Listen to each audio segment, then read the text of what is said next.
Hi செல்லக்குட்டீஸ், welcome back to our channel. It's me Roshini. இன்றைக்கி நம்ம என்ன டிப்ஸ் பார்க்க போகிறோன்னா, அதுக்கு முன்னாடி நீங்கள் எந்த ஊர்லேருந்து இந்த வீடியோ பார்க்குறீங்கன்னு கமெண்ட் மட்டும் பண்ணுங்கள். சின்ன ஒரு ஆசை தான், எந்தெந்த ஊர்லேருந்து இந்த வீடியோஸை பார்க்குறீங்கன்னு சொல்லிட்டு.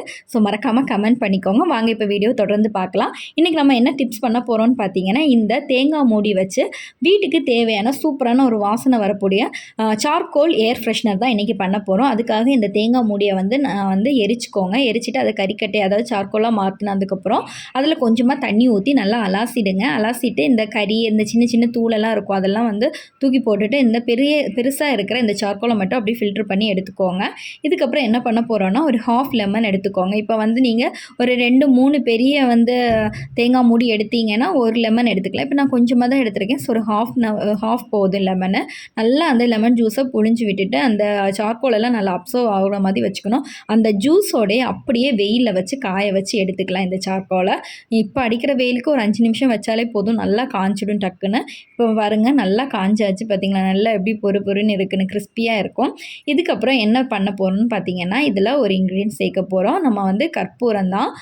நான் ஒரு 8-10 கற்பூரம் கையில் இருந்தேன், ஒன்றுமே இல்லை, ஒரு 2 கற்பூரம் போதும், இல்லைன்னா ஒரு 3 கற்பூரம் போதும். நல்லா மிக்ஸ் பண்ணிக்கோங்க. அந்த சார்கோலெல்லாம் நல்லா படுற மாதிரி, அந்த கறியிலெல்லாம் படுற மாதிரி நல்லா நீட்டாக ராவி விட்டுக்கோங்க. அதுக்கப்புறமா பார்த்தீங்கன்னா வெண்ணிலா எசன்ஸ் எடுத்துக்கோங்க.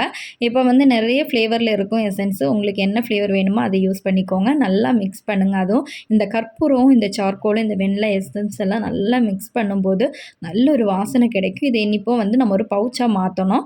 அதுக்கு என்ன பண்ணணும்னா, நம்ம ஒரு பழைய சாக்ஸ் எடுத்துருக்குறோம். அந்த பழைய சாக்ஸை இப்போ சின்னதாக கட் பண்ணுறேன். ஏன்னா எனக்கு கொஞ்சமாக தானே இருக்குது அந்த சார்கோல், அதனால் ஸோ நான் சின்னதாக கட் பண்ணி எடுத்துக்கிறேன்.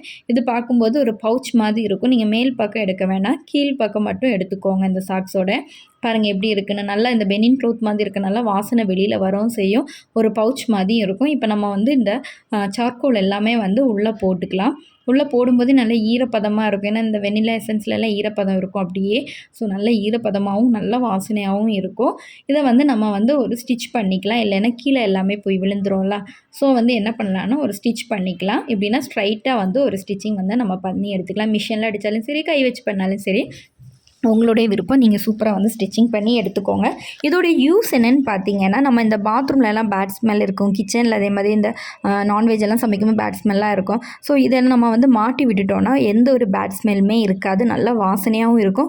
1 மந்த் வரைக்குமே இந்த வாசனை அப்படியே தான் இருக்கும். நான் யூஸ் பண்ணியிருக்கேன். ஸோ உங்களுக்கும் இதை நான் சொல்லித்தரேன்.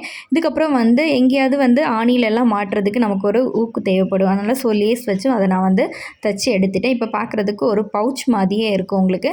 இதெல்லாம் ஆன்லைனில் வாங்கணுன்னா 400க்கு எபோவ் தான் இருக்குது, 3000 வரைக்குமே ஆகும். நம்ம வீட்டில் சூப்பராக சிம்பிளாக பண்ணி எடுத்துக்கலாம். இந்த வீடியோ உங்களுக்கு பிடிச்சிருந்தா லைக் பண்ணி சப்ஸ்கிரைப் பண்ண மறக்காதீங்க. அடுத்த ஒரு vlogல பார்க்கலாம். பாய்.